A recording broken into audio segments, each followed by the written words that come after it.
सबसे पहला अधिकार जहां से अधिकार शुरू हो रहा है अनुच्छेद 14 से, वो पहला अधिकार हमने क्या दिया? समानता का। कुछ कारण रहा होगा या देना ही था तो किसी को भी दे दिया गया, कुछ तो वजह होगी ना, एक प्रेफरेंस बनाया गया होगा कि पहले समानता का अधिकार।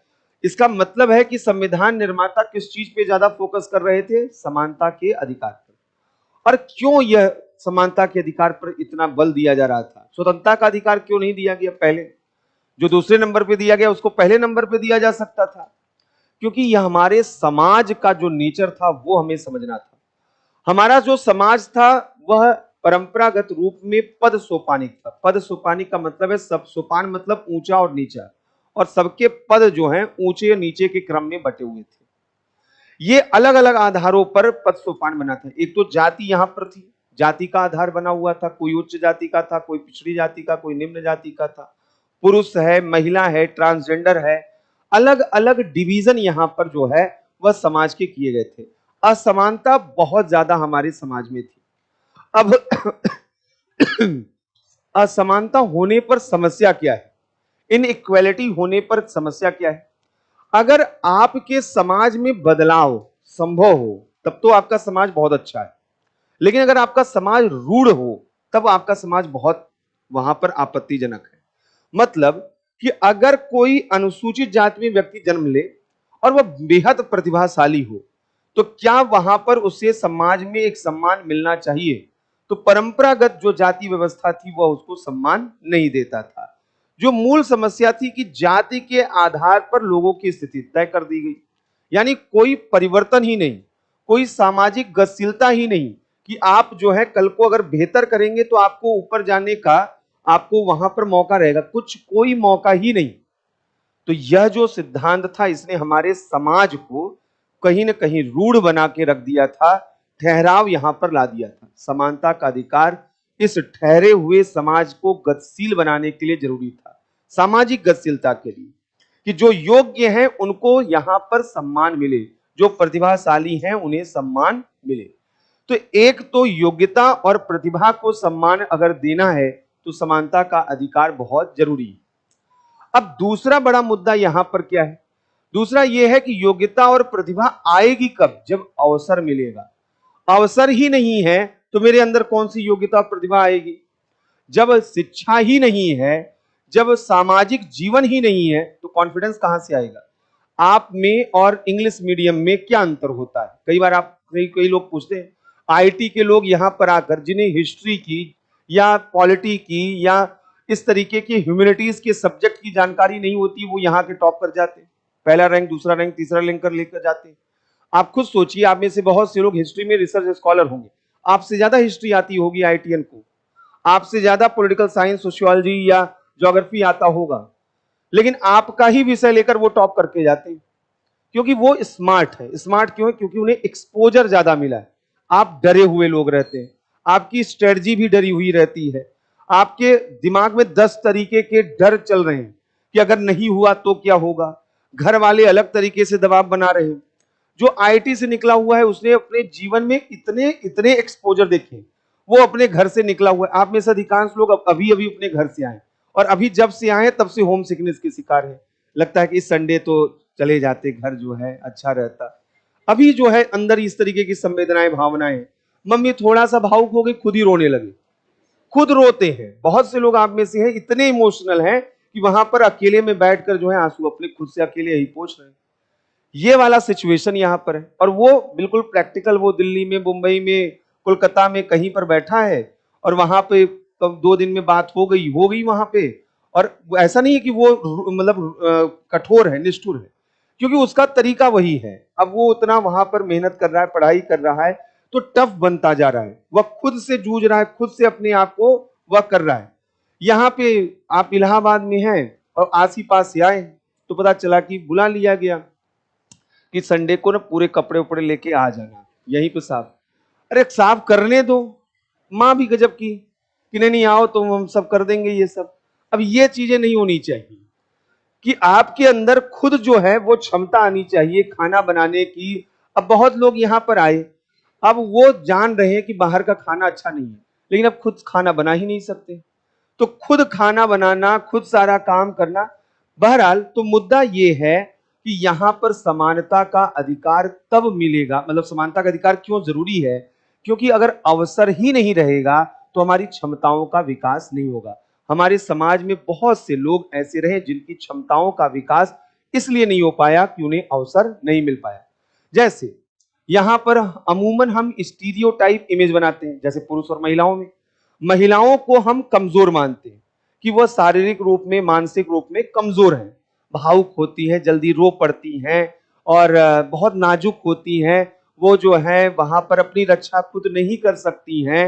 अब ये अलग बात है कि गीता बबीता फोगाट को बुला दिया जाए तो आप में से 10-10 लोगों को अकेले वो जो है पटक सकती है, ये अलग मुद्दा है, क्योंकि उसको मौका मिला तो उसका शरीर टफ है।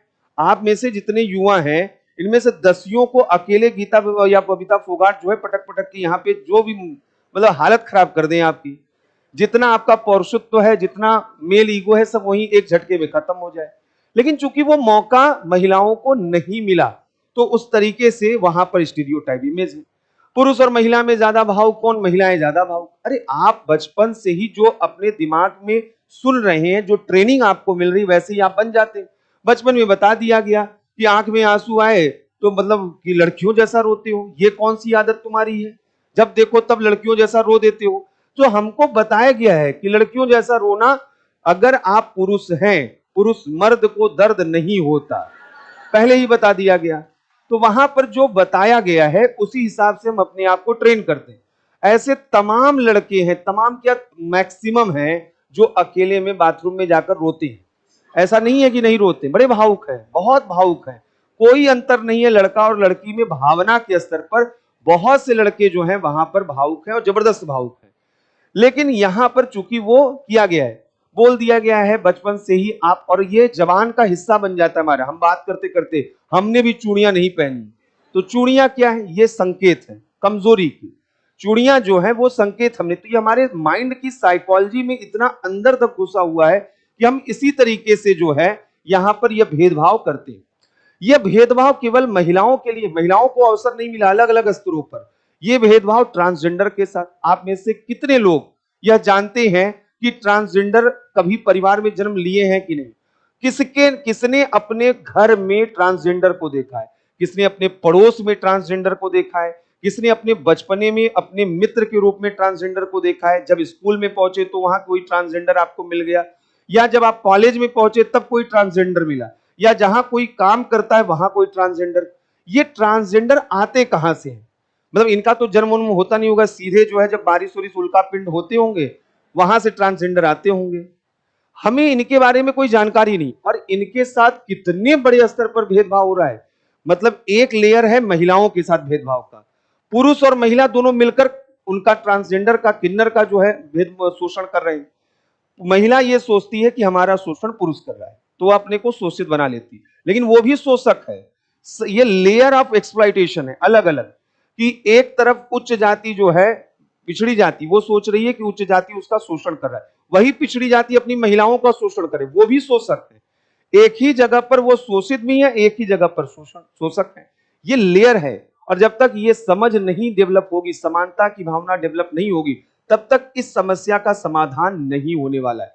इसलिए समानता का अधिकार बेहद जरूरी है, क्योंकि इस अधिकार के आने से हमें मानवीय गरिमा को सम्मान देने की आदत हमारे अंदर डेवलप होगी, कि सबका एक अस्तित्व है, सबका एक व्यक्तित्व है, सबका एक सेल्फ रिस्पेक्ट है। हम उसको सम्मान दे पाएंगे, हम सबको वहां पर उसी नजरिए से देखेंगे। समानता अगर आएगी तो समाज में एकीकरण होगा, इंटीग्रेशन होगा, या बंधुत्व की धारणा लेकर आएगी हमारे अंदर। हम एक दूसरे के साथ एकता की भावना से जुड़ पाएंगे। जब हम एक दूसरे को अलग अलग मानेंगे, कहां से देश का विकास होगा? हमारे यहां पर एक बड़ी आबादी वो पिछड़ी रहे, कमजोर रहे, तो क्या मुट्ठी भर आबादी उस देश को आगे ले जा सकती है? नहीं ले जा सकती। भारत इतने साल कमजोर क्यों रहा? बार बार यहां पर तर्क दिया था 1000 साल गुलामी। अरे आप क्यों गुलाम, या आप क्यों कमजोर रहे? क्योंकि आपका समाज कभी एक साथ, वह किसी से लड़ा ही नहीं है। आपका जो सोसाइटी रहा है वह तो कभी जो है उच्च जाति, पिछड़ी जाति और निम्न जाति में बटा रहा, कभी हिंदू मुस्लिम सिख ईसाई में बटा रहा, अलग अलग लेयर में बटा रहा। Society as a whole unit कब बन पाएगा? जब सबको एक साथ एक समान व्यवहार सबके साथ किया जाएगा। इसलिए समानता का अधिकार बेहद आवश्यक और यह जरूरी है। अब ये जो समानता का अधिकार है, यह संविधान में बड़े विशद रूप में हम लोगों को दिया। अनुच्छेद 14, 15, 16, 17, 18 हम लोगों ने देखा भी। लेकिन अगर हम देखें इन 75 सालों में देश आजाद हुए और संविधान लागू हुए 73 सालों में, अभी भी समानता के अधिकार का लक्ष्य अधूरा है। जब हम ऑक्सफाम सर्वे की रिपोर्ट सुनते हैं तो हमें लगता है कि कहां पर समानता का अधिकार है। जब वो कहता है कि 1% लोगों के पास 40% संसाधन है और निचले 50% लोगों के पास केवल 3% संसाधन है, तो लगता है कि क्या यहां पर हमारे यहां पर बेकदरी है, कितनी बड़ी असमानता यहां पर है। आज भी जब हम महिलाओं के खिलाफ हिंसा के मामले देखते हैं, कोई भी मैटर आता है, सॉफ्ट टारगेट कौन होता है? महिलाएं। मणिपुर का इंसिडेंट देखिए कि वहां सॉफ्ट टारगेट कौन है। अगर एक समुदाय अपना गुस्सा दिखाना चाहता है दूसरे समुदाय के प्रति, तो वह उसकी महिला पर हमला करेगा, क्योंकि महिला को अस्मिता के साथ, संस्कृति के साथ, तमाम चीजों के साथ जोड़कर रख दिया गया है। और ये चीजें हमारे पैट्रियार्कल माइंडसेट को, हमारे मेल ईगो को यहां पर रिफ्लेक्ट करती हैं कि हम यहां पर जो है उस तरीके से बिहेव करते हैं। अभी जो है ज्योति मौर्य का भी मुद्दा आया था। अब सवाल ये है कि बीवी पढ़ाओ बेटी मत पढ़ाओ, ये कौन सा नैरेटिव है? ये कोई नैरेटिव नहीं है ना। अगर कोई वहां पर जो है, अच्छा उल्टा मैंने बोल दिया है, तो हो सकता है कि यहां सभी लोग जो हैं जेंडर जो है पैरिटी में विश्वास करते हो, मतलब बेटी पढ़ाओ बीवी मत पढ़ाओ, ये इस तरीके का नैरेटिव वहां पर सेट किया गया। ये जो नैरेटिव है, इस तरीके के नैरेटिव, इसमें जो सोच है वो खतरनाक वहां पर होती है। नैरेटिव क्या होता है? नैरेटिव में ये देखा जाता है कि आप जो है सबके साथ एक जैसा व्यवहार कर रहे हैं, नहीं कर रहे हैं, एक जैसा मौका दे रहे हैं या नहीं दे रहे हैं। और वहां पर आप जब भी इस तरीके के नैरेटिव सेट करते हो, उसके क्या इंपैक्ट सोसाइटी में पड़ेंगे। इंपैक्ट का मतलब क्या है कि आप जब इस तरीके की बातें बोल रहे हैं, महिलाएं ऐसी होती, महिलाएं वैसी होती, तो लोगों के जेहन में वो बैठ जाता है। तो अगर कोई भी बच्ची वो पढ़ाई, अभी जितनी भी लड़कियां हैं, इनका सबसे बड़ा दिवा स्वप्न क्या है, सबसे बड़ा नाइटमेयर क्या है? इन्हें ये डर लगता है कि 1 साल या 1.5 साल या 2 साल इनको मिला है तैयारी करने का, 2 सालों के बाद इन्हें शादी करनी ही करनी है, 3 साल बाद शादी करनी ही करनी है। इतना दबाव, सोशल प्रेशर इतना ज्यादा। और जब शादी करनी है तो सबसे बड़ा डर ये आता है कि एक ऐसे घर में जाना है जिनके बारे में कुछ मालूम नहीं है। ये लड़के इस डर को, इस भय को नहीं समझ सकते कि आप एक नए अनजान जो है जगह पर जाने वाले। अब वहां पर आपको पढ़ाई का मौका मिलेगा या नहीं मिलेगा, ये क्वेश्चन मार्क है। वहां पर वह सपोर्टिव सिस्टम होगा जो घर का होता है या नहीं। और आपने एक नैरेटिव यहां पर फैला दिया, तो आप आने वाले समय की जो महिलाएं, जो बच्चियां हैं, आपने उनका पूरा भविष्य ही वहां पर खत्म कर दिया, क्योंकि अब उन्हें कोई इस तरीके का मौका नहीं मिलेगा। लड़के भी धोखेबाज होते हैं, लड़कियां भी धोखेबाज होती हैं। ये कोई ऐसा नैरेटिव नहीं है कि हमने लड़की के साथ टैग लगा दिया। ये बड़ा गड़बड़ चीज है कि हमने लड़की के साथ टैग लगा दिया और हमने कह दिया कि अब हीरा ठाकुर हमको नहीं बनना है। हीरा ठाकुर आप अकेले नहीं होते, जितने भी पुरुष हैं बोलने के लिए बोल देते हैं, लेकिन उसको महसूस कोई नहीं करता। जितने भी पुरुष हैं, उनकी सफलता के पीछे सबसे बड़ी भूमिका अगर किसी की है तो वह महिलाओं की, इसमें कहीं कोई शक नहीं। ये माँ की भूमिका है, ये पत्नियों की भूमिका होती है, जो पूरा का पूरा घर, आपको तो मालूम ही नहीं घर में कौन चीज कहां पे रखी रहती है।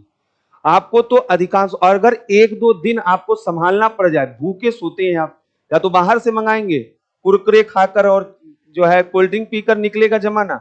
अगर मां न हो घर में और आप अकेले हो, या जो है वहां पर कोई महिला सदस्य न हो, कभी बिना महिला सदस्य के देखिए वहां पर जिस तरीके से वो पूरा अनुशासन, कहने का मतलब ये है नैरेटिव नहीं होने चाहिए। गलत और सही कोई भी हो सकता है, ये जेंडर न्यूट्रल चीज है, वह पुरुष भी हो सकता है, महिला भी हो सकता है। आप एक व्यक्ति के ऊपर जो भी कमेंट करना है कर सकते हैं, लेकिन जब आप कम्युनिटी के ऊपर, एक ग्रुप के ऊपर आप स्टीरियोटाइप इमेज बनाते हैं, तो इसके कितने नकारात्मक प्रभाव हो सकते हैं, इसकी कल्पना नहीं हो सकती।